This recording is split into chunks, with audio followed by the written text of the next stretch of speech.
Hi అండి, అందరికీ నమస్కారం. Welcome to our channel. ఈరోజు మనం ఈ వీడియోలో వసంత పంచమి సందర్భంగా సరస్వతీదేవి అనుగ్రహం మనపైన అలాగే మన పిల్లలపైన ఉండాలని మనస్ఫూర్తిగా కోరుకుంటున్నాను. సో వీడియోలోకి వెళ్లే ముందు ఎప్పట్లాగే నాదొక చిన్న రిక్వెస్ట్ అండి. ఈ వీడియోని కొత్తగా చూస్తున్నట్లయితే, నా ఛానల్ని కొత్తగా చూస్తున్నట్లయితే తప్పకుండా సబ్స్క్రైబ్ చేసుకోండి. అలాగే వీడియోని చివరి వరకు స్కిప్ చేయకుండా చూసి వీడియో నచ్చినట్టయితే లైక్ చేసి మరింత మందికి షేర్ చేయండి. ఎందుకంటే మీరు ఎన్ని లైక్స్ చేస్తే అంతమందికి ఈ వీడియో అనేది రీచ్ అవుతుంది. వీడియోలోకి వెళ్ళిపోదాం. వసంత పంచమి. వసంత పంచమి అనగానే మాఘశుద్ధ పంచమినే వసంత పంచమి అంటారు. ఈ రోజు సరస్వతీ పూజ నిర్వహించడానికి చాలా ప్రశస్తమైన రోజు. వసంత పంచమి రోజును సరస్వతీదేవి పుట్టినరోజుగా పేర్కొంటారు. మాఘ శుక్ల పంచమి నాడు విద్యారంభం నాడు సరస్వతిని అర్పించాలి. మొదట విఘ్నాధిపతి గణపతిని పూజించి అటుపై చదువుల తల్లి శారదాంబ ప్రతిమను, పుస్తకాలను, విద్యకు సంబంధించిన ఇతర వస్తువులను ఆరాధించాలి. షోడచోపచారాలతో సరస్వతీమాతను పూజించాలి. తల్లికి తెల్లని కుసుమాలతో, సుగంధ ద్రవ్యాలను రంగరించిన చందనంతో, శుక్ల వస్త్రాలతో ఆ విజ్ఞానమూర్తిని అర్చించాలి.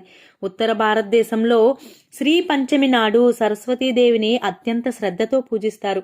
దక్షిణాదిలో కూడా చాలా మంది ఈ సరస్వతీదేవిని అర్చిస్తారు. సాధారణంగా దేవాలయాలలో 3 రోజుల పాటు వసంత పంచమిని జరుపుకుంటారు. విజయవాడలోని ఇంద్రకీలాద్రి మీద వెలిసిన కనకదుర్గమ్మకు వసంత పంచమి సందర్భంగా సరస్వతీదేవి అలంకారం చేస్తారు. అలాగే బాసరలో కొలువై ఉన్న సరస్వతీమాతకు ప్రత్యేక పూజలు చేస్తారు. ఆదిశంకరుడు తాను అపారమైన వాంగ్మయాన్ని, తత్వ విజ్ఞానాన్ని ఈ తల్లి కృపచేతనే పొందినట్లు పేర్కొన్నాడు. అంతేకాకుండా శారదానుగ్రహం వలన మనమందరం సమగ్ర జ్ఞానంతో ఎదగగలమని చాటాడు.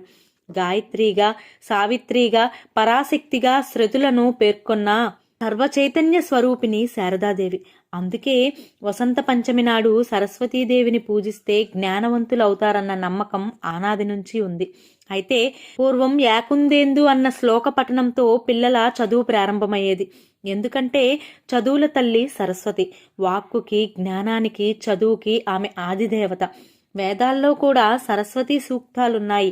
ప్రాణశక్తిగా, జ్ఞానశక్తిగా ఉపాసించే దేవతను అంబితమే, నదీతమే, దేవీతమే అని శృతి కీర్తించింది. అలాంటి సరస్వతీదేవిని ఆమె పుట్టినరోజు నాడు అర్పించే అవకాశం మనకు వసంత పంచమి రూపంలో వచ్చింది. దానిని తప్పకుండా సద్వినియోగం చేసుకుందాం. అయితే వసంత పంచమి వచ్చిందంటే చాలు, ప్రకృతిలోని ప్రతి అణువు వికసిస్తుంది. చెట్లు, మొక్కలు, జంతువులలో కొత్తదనం నిండుకుంటుంది. ప్రకృతి అంతా కొత్తగా కనిపిస్తుంది. వసంత ఋతువును ఋతువుల రాజుగా పిలుస్తారు. ఈ ఋతువులో ప్రకృతి పులకిస్తుంది. సంవత్సర కాలంలో సృష్టి మొత్తం యవ్వనంగా ఉండే దశ అది. మరొక వైపు ఈ ఋతువులో సంగీతం, విద్యకు అధిదేవత అయిన సరస్వతీదేవి అవతరించిన రోజు. అందుకే వసంత పంచమి అన్ని శుభకార్యాలకు చాలా పవిత్రమైన రోజుగా పరిగణించబడుతుంది. ఈ రోజు ముఖ్యంగా విద్యాభ్యాసానికి, గృహప్రవేశానికి చాలా మంచిది. మరొక విషయం ఏమిటంటే, ఈ వసంత పంచమి రోజే మన్మధుడు, ఆయన భార్య రతీదేవి ఇద్దరూ మానవుల హృదయాలలో ప్రేమ అనే ఆకర్షణను నింపారట. ఈ రోజున కామదేవుడు అయిన మన్మధుడిని, రతీదేవిని పూజించడం వల్ల వైవాహిక జీవితం సుఖంగా ఉంటుందని అంటారు. ఇక సరస్వతీదేవిని పూజించడం వల్ల అజ్ఞానం తొలగిపోయి జ్ఞానవంతులవుతారని అంటారు.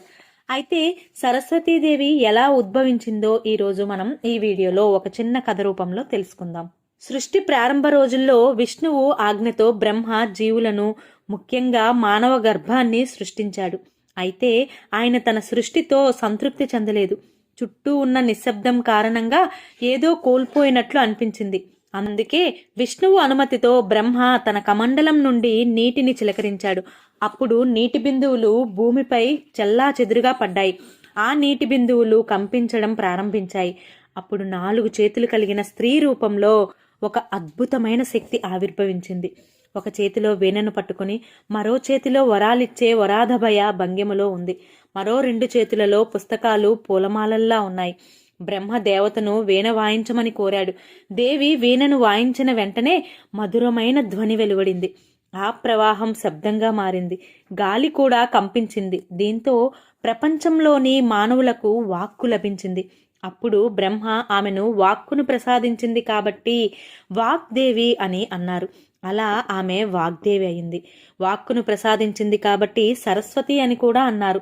సరస్వతిని భాగీశ్వరి, భగవతి, శారద, వీణాపాని, వాగ్దేవి వంటి అనేక పేర్లతో పూజిస్తారు. ఈమె జ్ఞానప్రదాత, కళలకు సంగీతానికి అధిదేవత. ఈ కారణంగా సరస్వతిని సంగీత దేవత అని కూడా పిలుస్తారు. పురాణ ప్రకారం వసంత పంచమి రోజున శ్రీకృష్ణుడు సరస్వతీదేవికి ఒక వరం ఇచ్చాడట. ఈ విశ్వంలో మాఘశుక్ల పంచమి రోజున విద్యాభ్యాసం పేరుతో గొప్పగా పూజించబడతారు.